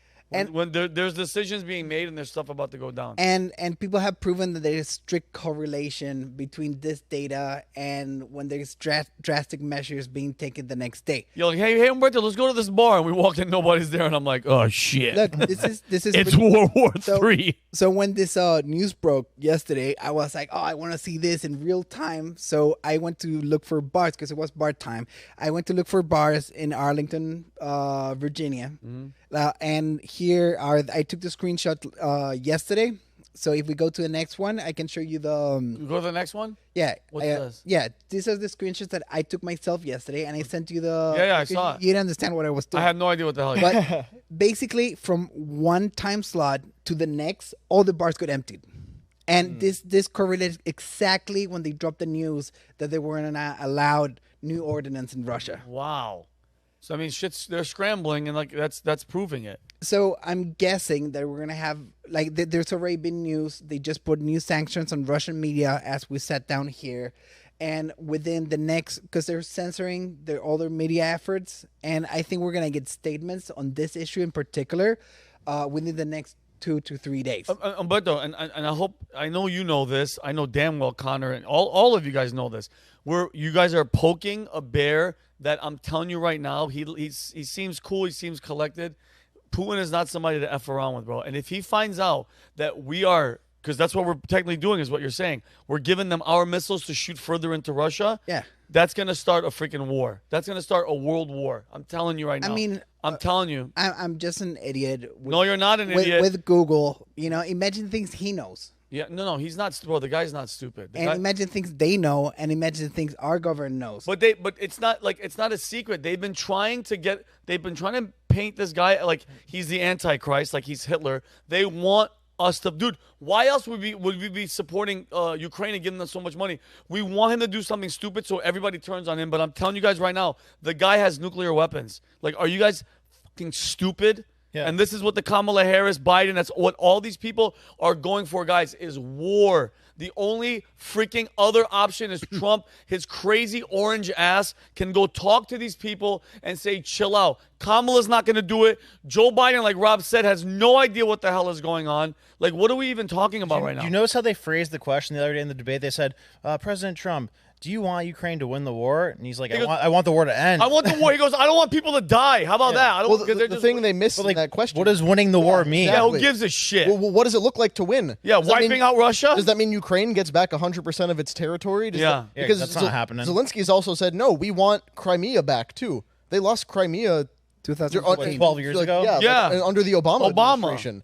So no chance Ukraine's getting that back. Yeah, define win. What do you mean win the war? Yeah, it's such a stupid question. Because you know what it is? That question is to corner Trump. Yeah. And for Trump to be like, an idiot would be like, no, I want Russia. No, idiot. We don't want nobody to. We want it to stop. Get your shit. Get back. That Connor is such a good point, and I think that's an exercise that most people like. I don't know if we brought it up, but I think in every room before they decide war, they need to have a common sense guy. And I need a definition of what winning means. And the last few wars, everywhere, nobody knows the picture. They don't have a mental picture, and they don't establish what winning means. Yo, you mean like the war on terror? What's terror? That's such a vague, stupid thing. Like, we got to get these terror. That's such an, by the way, great point, Humberto, to both of you guys, because when you say war on terror, there's no face, there's no end, because terror will go on forever. Even in a more concrete sense, like Vietnam and Korea. What was the goal? Just like, kill as many Americans. Yeah, get heroin. We're going to wipe out the Viet Cong. Okay. But since you can't do that, what does it look like to win? Yeah. It sounds funny, but it really was for drugs. Wrap this up. Like I have obviously I don't like Putin. Like I don't like the guy. I don't like where such controversial statements we've made today. We don't like Hitler. We don't like Putin. I don't like Hitler. I don't like Putin. Weirdos. But at the same time, I do understand what he's doing, and I understand his reasoning and his objectives. Yeah. He was provoked. He's been provoked. And just like we were saying with the World War I thing, it's the same playbook. We provoked the person we want to weaken. So we provoked Russia into doing this, and we're fighting a proxy war. And we are. And don't forget, Biden was on camera in a speech, and he said, "You know what? I'll be okay." Remember this? He goes, "I'll be okay if Russia does like a minor incursion. Nothing crazy. Like you're inviting them to go to war." That's it. What is this? Like I have one objective: staying alive, and I think pushing. Superpower that I talked to Kelly about this before coming here. I was like, I have one objective. I don't care about Putin. I don't care about Zelensky. I want to stay alive. You don't push a superpower with nuclear weapons this far. Period. That's what it is. Period. If you gave any kid in a playground and you show them the map to scale of Ukraine and Russia, and you go like, hey, little kid, who do you think is going to win? We know what's going to happen. Russia. Eventually, if you give a 12-year-old that knows a little bit of history of like people fighting Russia, you know what's going to happen. Like there's no chance they're going to win. I think we need a settlement, and we need less people dead. And this might be controversial now. Well, yes, Ukraine's out of people, and we could get drafted. Congress snuck a bill across a few months ago that gave them rights to draft people into this war if they wanted. I saw people starting getting some of those letters in the mail too. Of that. Yeah, fuck that. No, hell with that. But listen. There's one word to fix it. Trump. I hope you're done. Okay. No, I mean, I hope so because Kamala's not going to do shit. But anyway. All right, Rob. Nostradamus. Talk to us. What the, by the way, that's one of the ugliest faces. Is that a fake face? Is that Ben Shapiro? If Ben Shapiro started mewing. If Ben Shapiro, that is so funny. Show that. That's actually hilarious. It looks like him. All right, Rob, what is it? Well, do you guys believe in psychics? Anybody here? Yeah. I don't. No, 100%. Yeah. 100%. Yeah. You're 100. 100%. There's no doubt in your mind at all that. One, I've seen proof of it, and two, the CIA uses it. So, yeah, 100%. And I'm 0%. Oh, that's a very interesting. Connor, 0%. I'm slightly more divided. Do you believe it's real? Kelly? She goes, I did until Brandon just said 100. If the machine believes it. No, I believe that, like, on the spiritualism front of stuff like that, like, you know, psychics, Ouija boards, tarot cards, all that stuff. 95% bullcrap, 5% stuff that God help you do not mess with. It is real and it will ruin your life.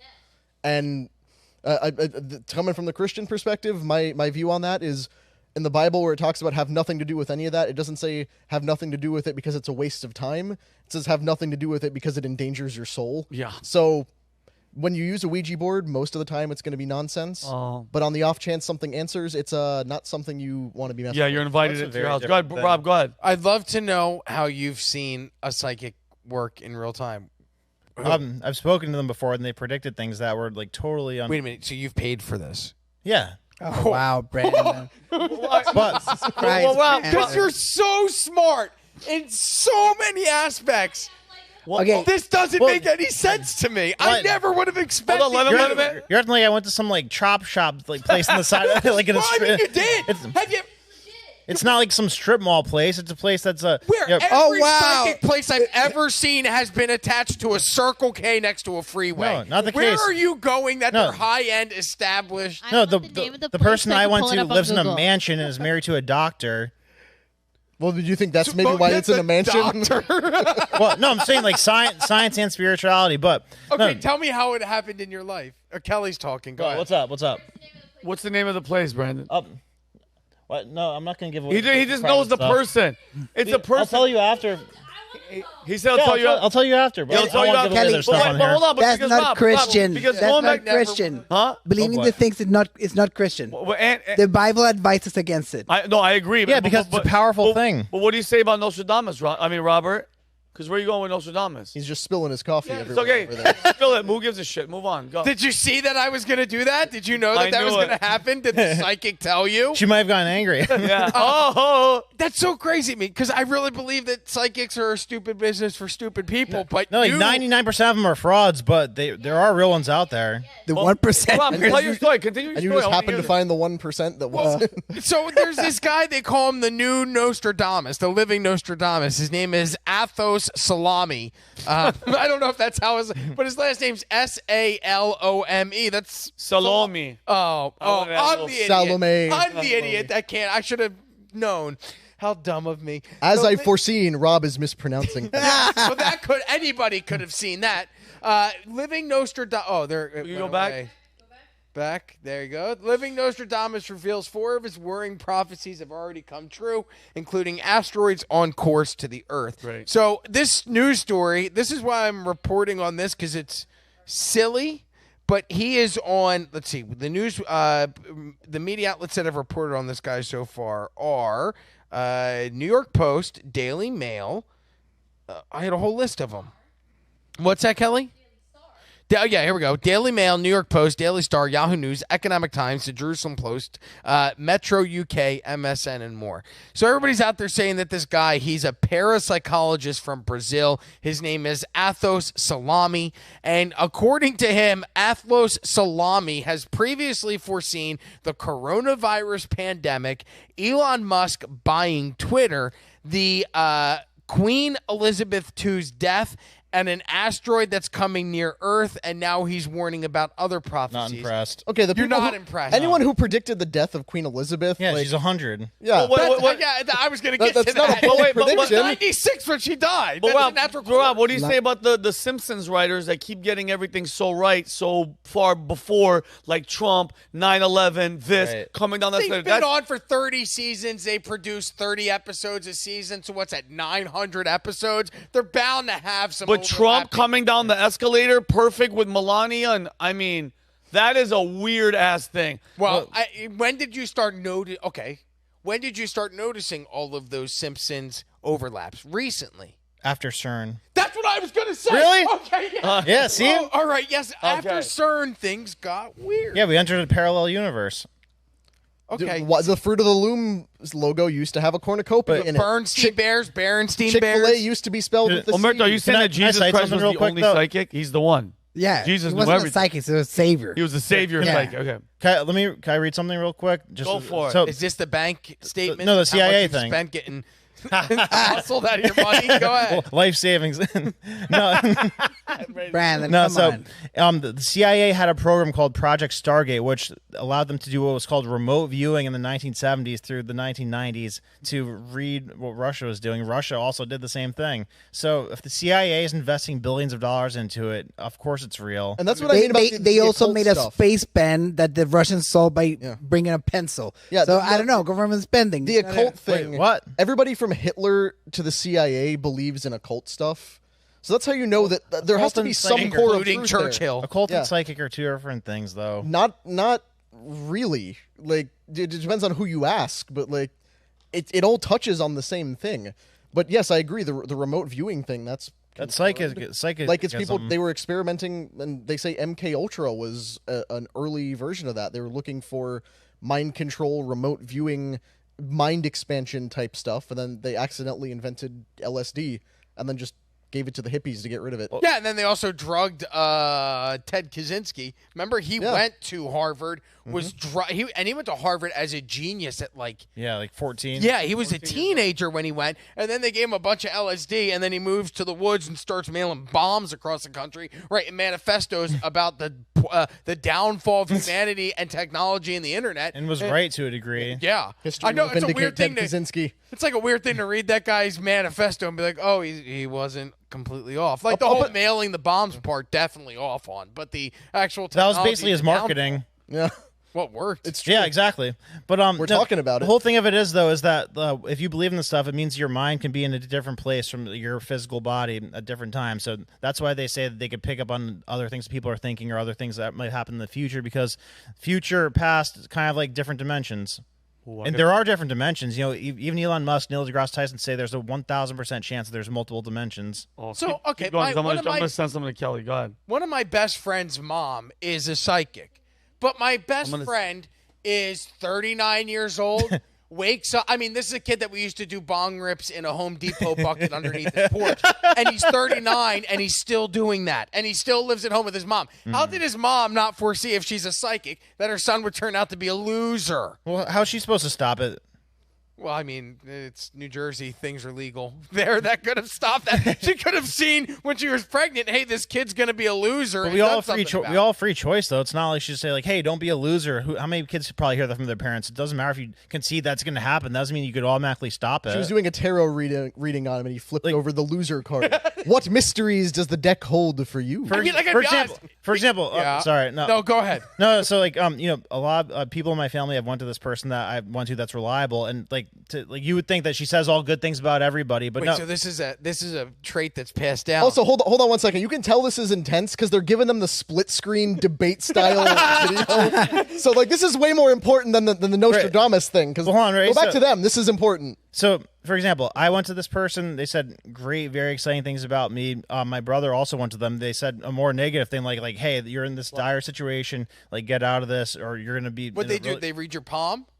No, I'm being 100% serious. No, she kind of like picks up on your energy, and then there's like the tarot cards and stuff. How much did this cost? Like $100. $100. Yeah. How many times have you gone? In like the last 5 years, maybe 3. Okay, so it's not something. No, it's not like I don't put like everything I think about in that. It's just like a kind of check in. All right, I understand going the first time for curiosity purposes. Yeah. Why do you go a second time? Like if she's already proved, she told you your future. For pivotal decisions. And like, for example, when I quit my job in 2021 because of like they were trying to make me get the vaccine, and I'm like, no, fuck this. I'm going to go on YouTube and do my thing. Like everyone out there was like saying, no, this is retarded. Don't do this shit. And like I felt in my core, I'm like, no, this is the right decision. It's going to work out for me. So you paid someone to tell you? No, then I went to this person and said like, hey, like what's going on right now? Like, what do you see? And they accurately depicted like, yeah, you're making a drastic change, right? Without me saying anything, they're like, yeah, you're making a drastic change. Everybody's going to hate on you for it, but it's going to, pay out in the long run. You're going to match up with somebody that does exactly what you're doing and be happy doing it. And, that's what ended up happening. So maybe you could make the argument they said that, and then I did it myself because I was believing in it, but you could also make the argument they picked up on that. All right, and guys, Rob, not to cut because you guys talked about portals and psychics, and I wanted to do this video a month ago, 2 months ago. We never got to it. We're on it. This is a video. We're on Hinge. We're on it. We're there. Guys, this is a guy in Sedona, Arizona, correct? They have so much. Dude, I have gotten messages from people that have visited there. There's force fields. There's energy. For the people at home, Rob, have you ever heard about this? No. Look up Sedona and energy force fields. This guy makes a portal using these tones in his bedroom, Brandon. This is, to me, it wasn't fact-checked to be fake. Look how crazy this looks. Kelly, play and put the volume up, Jake, please. There we go. He's using a tone generator in his bedroom. That's the tone generator. Brandon, this is no joke. Look. You hear the noise? And look in the middle, Brandon. And already you can see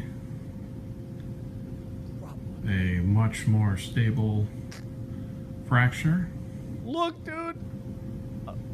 No, he ain't done. Watch this, girl. Does he go into Don't it? judge. Because this stuff does not last. So he's in a 525. Now You look, can see there's a whole range of tones here, but 525, you're going to hear. Probably hear the fluctuation there. Now, look, starting to split. What? There you go. Look, Brandon. Oh, wow. Look at this, Kelly. This is in his bedroom. This isn't a joke. Sure it is. Watch. Brandon, look, Humberto. Is he gonna throw something in it? No, he gets close, and this is a certain part of Arizona. Look, and you can see another place. Oh, wow. Holy. It's called CGI. No, it's not. This is real. Maybe that's how the migrants. Kelly, look, look. This is in his bedroom. It's not CGI. And he goes, we all know where this is from, dude. Why isn't it a circle? Why is it a circle? And why isn't Kelly, it lighting up the rest of the room? look at this. Ask God. Why is it only facing one direction? Listen, all I know is that this is a portal. Didn't you ever see Interstellar? What's a circle in 3 dimensions? It's a spherical wormhole, Kelly. You just got to believe that this guy definitely did not CGI a All right, weird you part of stop Arizona. it. Go ahead, Rob, because I want you to finish your story. This is crazy. I heard a lot of crazy stuff from Sedona, but I just had to show that video. That seems like it would be pretty easy to replicate. Can we get a tone generator, put it on the Let's table? do it. Next week we're going to make do one it. Go ahead, tonight. Rob. So, all right. So you buy in. You don't buy in. You guys are Yeah, I have skeptical. proof. Yeah, and the CIA believes me too. So you're gonna say me and the CIA are wrong? Yeah, I know. When have you ever been on the same page as the CIA? You know why? Because they're using it for themselves, and they're not saying, "Hey, you guys, anything they tell us we should use, I don't buy that." But anything they keep secret from us and use for themselves, I'm all in on that. Hold on, Kelly has to say something. That you could possibly go to a psychic and then for them to tell you their future. Every woman in the world believes that. You haven't found a fact good that one. Brandon has gone to a psychic blows my freaking mind so bad because he literally is the smartest person ever, and I haven't done it because I don't believe I wouldn't Well, do you it. should, that they Kelly. can do You it. shouldn't do it Kelly. because you're a Kelly, Christian. don't do it. You're I'm a setting you up with this Christian. person, and it's gonna put you in a much better place. So No, hold on. that's but not what it is. It's supposed to be about faith. It's supposed to be about God. You're in charge This of is your witchcraft. own life. Come on, I'm stop But this. how's it go against that though? Let's get him started on horoscopes. He believes in Rob, horoscopes look at too. Rob. Look at Rob's face. Well, because Now, all right. So I know you're not from this area. I don't mean that but you're from the Northeast. Where Yeah. you from, boy? Where is the Where are you psychic from, boy? located? Is it in Florida or the Northeast? No, Connecticut. So when you hold on, You could Open do a it portal, virtually. dang it! yeah, go. I call can the do guy it with the virtually. energy. You You can do it think they'll virtually. have a good connection with the psychic Yeah, if I do it definitely. virtually? Yeah. Kelly, we're going to Connecticut. But We're going. Vinny, okay, we're both when you go to Connecticut. So how many times have you gone to this person? 3 times? Yeah, 3 times. Since when? Since In 5 years. In 5 years. How long have you been living in Florida for? Like 2 years. $100. So over the past 2 years, have you flown back to go see the psychic? No, I haven't gone back to see them, but I did visit over Christmas. And did you go see the psychic? Yeah. That's great. No, it's a serious thing. But how long are you home for when you go home? I was home for like a week. Yeah. Women are more intuitive. your mic so that on? makes sense Can that they more hear you? psychics are women. Can they hear you? I told. Okay, good. So like I was telling them before, everybody in the world thought I was crazy when I I still quit do. my job in 2021 and started doing YouTube. But I had all the confidence in my world. I had all the confidence in the world in myself, obviously. But I went to this person, blank slate, didn't tell them anything that was going on. I'm like, hey, like what do you see right now? Because she's really perceptive and like just kind of calls out what she's seeing. And right away, she's like, yeah, you're shocking everybody right now with the decision you're making, but it's going to be an awesome decision in about 1.5 years from now.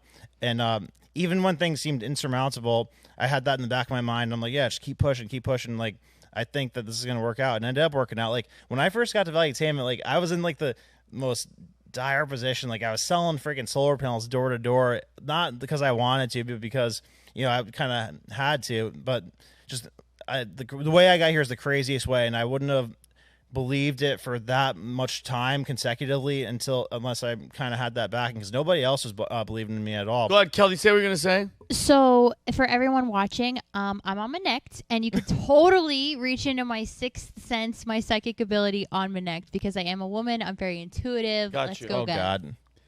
Thank you, Kelly. How many fingers am I holding up right Yeah. now?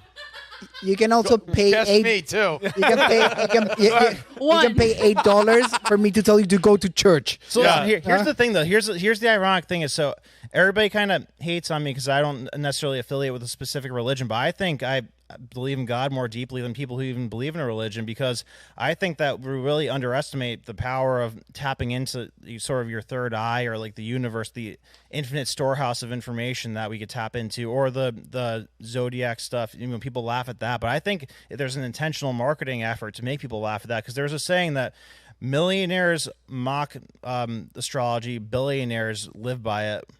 So JP Morgan, Hitler, anybody who was powerful, military. I know anybody who's powerful. God. Well, I know, funny, but no, I don't mean to mock your point. I know what you're saying. It is a funny combo. But people who are making massive financial or military decisions, people who are making massive financial or military decisions, like always did it on specific days, depending on, I know, as gay as it sounds, how the stars were lined up. But the real essence of it is that Getting to it, horoscopes. No, the horoscope thing was made to undermine it. The horoscope thing was made to make a mockery out of it. And notice that's what chicks to make a mockery out of psychics. No, to make a mockery out of astrology. Oh. See how good they are though. Their propaganda. I love these guys. The propaganda worked like a charm on you guys. Guys, we're only skeptics because we're all Capricorns, and I know. Right now, Mercury is in Gatorade, so we can't buy into it. See how good they are at marketing? They're very good. Like this is the result you get. Like these are the secrets of the universe, and you guys are laughing at because you think bimbos use it. Yeah, their best advocate is a bunch of basic white women. I know. If they want to make anything not seem serious, make it for basic. I'm sorry I slashed your tires. I'm a Pisces. No, at this point, the wheels have fallen off. Look, I actually enjoy this more than what we're going to do.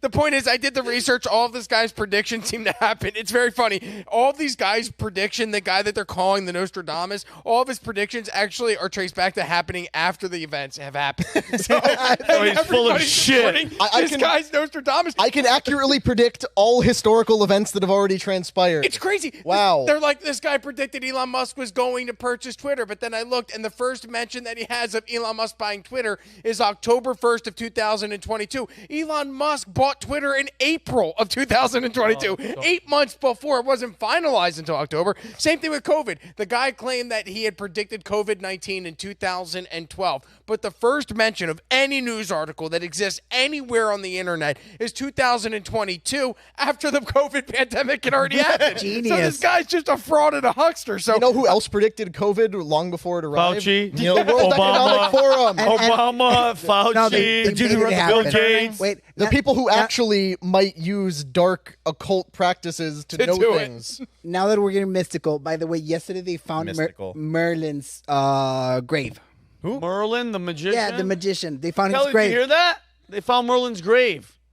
Yeah. Merlin the magician. I mean, you want to For dig into some 100th weird time stuff. in the past how many centuries? Oh, holy shit. Yeah, oh, I'm sorry. I shouldn't have said that. What? Holy crap. Or I guess that's wrong. Too late. Evidence of Merlin's grave unearthed in Scotland was King Arthur's wizard advisor. Oh, Brandon. We should go to... Do you believe in wizards? 100% was real. Okay. Oh, yeah. Wait, We no, mean- you we mean said that wizard. no like I'm an idiot. No, We I mean- don't believe in wizards. What do you mean wizard? Like, what's a wizard do? If you believe in practices psychics, magic. Brandon, you have to believe in witches and wizards. No, Well, he does believe in witches, Taylor Swift. Harry Potter. So, Yeah. Harry. All right, guys. Oh, so you're done, Rob? yeah, thank you so much. Is any of our audience still here at this Yeah, point? no, Like- why not? If they're driving, they're laughing. I'm Their checking the asses off. chat. They're But loving it. Brandon, I love, but Kelly, but look at Brandon. We got he got an attitude. Brandon's waking up. I We're love trying to- this. we're trying to do I'm here. a Brandon, fan. that's what I'm talking about. Brandon, Bring up psychic. you got it. And go, Brandon. You I'm guys gonna want to go on walk a field trip next time to the psychic? Yes! Me and Humberto aren't going to go inside. I'm not gonna go. Yeah, we're not gonna I go believe in inside. I'm Christ. sorry, but Brandon, just do me. my gift does not work when a camera is present. You're gonna have to turn that off. Yeah. All right, guys, listen. normally we would end the show, but I want to do 2 very quick feel-good stories because we always end on crazy. I mean, this one was good. The psychic was good, but it's every time it does, it's like war and dead kids, murder. Rape, Have murder. a great weekend, everybody. So I want to end on a high note. Did you guys hear what happened with the John Bon Jovi on Tuesday? Jake, any of you guys? Jake heard. So he was in Nashville, Tennessee. I don't know if they were hanging out on this bridge or shooting. They were shooting a music video. And guys, he sees this woman on the edge, and she's about. Kelly, did you see this? Kelly, did you see this? She's about contemplating suicide when John Bon Jovi and another woman approach her and talked her out of it. Can you please play this video, Kelly? There's no audio, but like she's obviously she's on the edge. She's about to, Well, like, what? Thank God it was John Bon Jovi, because you imagine like you're in the darkest place you could possibly be. You're contemplating ending your life, and you turn around, it's like Ozzy Osbourne. Oh God! To try to talk you. Oh down. no, it'd be or horrible. Chad Kroeger from Nickelback, and then you're like, oh, it can't get much worse. It does. But look how amazing that is, bro. He gets her off. He hugs her. Obviously they're there, but like, well, I mean. Dude, by the way, I don't know if you guys know this. John Bon Jovi is a freaking legit rock star in all aspects. Well, that guy, he gives to charities. He has an amazing soul. He's given, he has the John Bon Jovi Foundation, Habitats for Humanity. He supports veterans. He's feeding America. National campaign to end homelessness. Charity concerts, which he's made. He's raised millions and millions of dollars for, Hurricane Sandy, 9/11, COVID-19 relief, AIDS awareness. But dude, like I was just thinking about, could you imagine? And Connor, you made a good point. Could you imagine? You're like literally on the edge. You are an inch away from ending it all and killing yourself, and you look over and you're like, "Is that John Bon Jovi?" Yeah. Well, it's like they say, you got to hold on to what you got. Yeah. It doesn't make a difference if you make it or not. But it does make a difference, Connor. It does make a difference. And like on the very serious note, like Patrick has talked about on the PBD podcast before, there's that documentary, The Bridge, about people who have jumped off the Golden Gate Bridge before. Everyone who lives talks about the second I let go, all I wanted to do was not have let go. I wanted to be back on the bridge because they all regret it the instant they're falling. Yep. So, I mean, props to John Bon Jovi. John Bon Jovi, what I watched it right before going there, and I had to go to a bridge, and then I didn't go to a bridge because like I couldn't, because I thought about the documentary, and I was like, fuck this, I'm not doing it because I might do it. I don't know. Like that's, and by the way, as a Christian, that's a no-no. That's a great documentary. Everyone should check it out. The Golden Gate Bridge. The bridge. The people that survived falling from the bridge. Oh yeah, there's one guy who fell into the. I don't know if it's in the documentary, but he jumped off the bridge, and when he hit the water, he didn't die, and then a sea otter pulled him to shore. That's so. And it's like there was a book about it as well. Yeah, a sea otter saved them. Yeah, I love otters. Like just a fuzzy little ocean animal. It's like you shouldn't be in here. Go back to land and live. Did you hear about this week the lady that got mauled by sea otters? 8 of them. 8 of them. Jake. Okay, back to uplifting. Back to uplifting. They have to go negative. Like they what was like a dolphin sexual assaulting her. That's the time. And guys, just for a last one, I don't know if you guys saw this or not. I want to play a video. Sea otters. I want to play a video because everything that the media shows about Donald Trump is mean and yelling and Hitler and all that stupid stuff. Here's a side of him that they never show. This is a video of a New York kid named Liam Berry who has a rare brain disorder and growth hormone deficiency. He just turned 8 years old, and somebody sent him, Donald Trump, sent him a package with a letter for his birthday. And look at how awesome. And his mom reads it. Look at how cute this freaking kid is. Play the video, please. Pull it up carefully.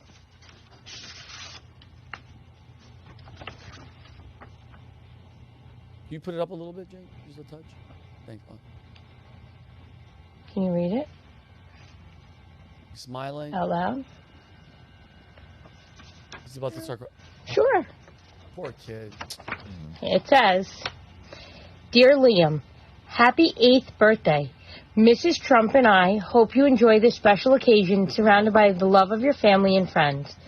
We are so encouraged by the strength and determination you have shown throughout your young life, and send our love and best wishes to you as you continue to fight. Remember, you are never alone, and we are keeping you in our thoughts and prayers for continued care and good health. May God bless you and your family. Stay strong. Sincerely. Can you tell me who signed that? Donald Trump. He knew it was your birthday coming up? What do you say to him? Oh, man. Oh, man. What else do we say? Well, it was a positive note, but a freaking sad and just a touching note, man. What a only Donald Trump. You don't see that from Biden. You don't see that from none of these freaking losers. And it's like Biden has a brain disorder, so he can't. It's a short letter, and all it's typed up. But somebody probably wrote. He signed it. That was nothing to a guy like Donald Trump. I mean, sure, it's time out of a busy schedule, but like to sign a piece of paper doesn't take him that long. Yeah. But it meant everything to that kid. Everything to that kid, man. Which is crazy that an 8-year-old cares enough about Dude, politicians did you see him? to know The who kid that was is. the moment he saw it, that means that kid loves Donald Trump so much. Bro, he's 8. He doesn't know about his policies. He doesn't know about anything. He just knows that the dude. Does a single person in the world have that much emotion for Biden, even anybody in his family or Harry system? Did you guys see that he walked into the firehouse in Pennsylvania? It was Kamala and Biden walk into the firehouse, and nobody does anything. Then minutes later, Donald Trump walks into that same firehouse, and everybody starts cheering and clapping. They love Donald. They don't care about the other two. You're 100% right. And I think that's just a beautiful thing, that just to show people like, dude, I've been around this guy. I've seen videos. I've heard the stories. Donald Trump gives a shit, and he cares about us, and that's why they hate him, guys. At the end of the day, love him or hate him. I mean, the guy, and I know a lot of people hate him, but dude, this kid's from New York. Gangster kid. Okay, guys, very good episode. Guys, great stories. By the way, we learned a lot about Brandon. Humberto's never going near a freaking psychic. I personally have never. Bro, I was on a vacation once and I saw a Ouija board in the vacation house, and I'm like, we're getting the hell out of here right now. I don't play with that shit. Completely different thing. Dude, No, I know it's different, but if I'm gonna go to a CD place and pay $100, I'd rather get a tug and a back twist. What a Christian thing for you to say there. Hey, Christian, yeah, good. Yeah. Hey, on a high note. Yeah. What? Hey, I can. Like, hey, I'm not going to a psychic because I'm a Christian, but where's that whore? Yeah. Where's that hooker? Excuse me, that's a prostitute, sir. The term is sex worker. Yeah. Thank you very much. Listen, you're a psychic. Get the hell out of this. But you're a prostitute too. Get back in the house. I'm a Christian. Oh, God. All right, guys. Thank you guys so much. Again, guys, we appreciate you more than you know. Guys, we're a family. Yeah, we're family. From our number one You know to our Brandon now. The people that have never been here, please take a second, subscribe. Right now, if you haven't, it's right there. Hit the subscribe button, guys. We appreciate you more than you know. And on the road to 100,000, Kelly, Jake, Jeremy, all you guys here. We love you guys. Have a fantastic weekend. We love you, and we'll see you next Wednesday. Peace and love. Peace. My wife beater.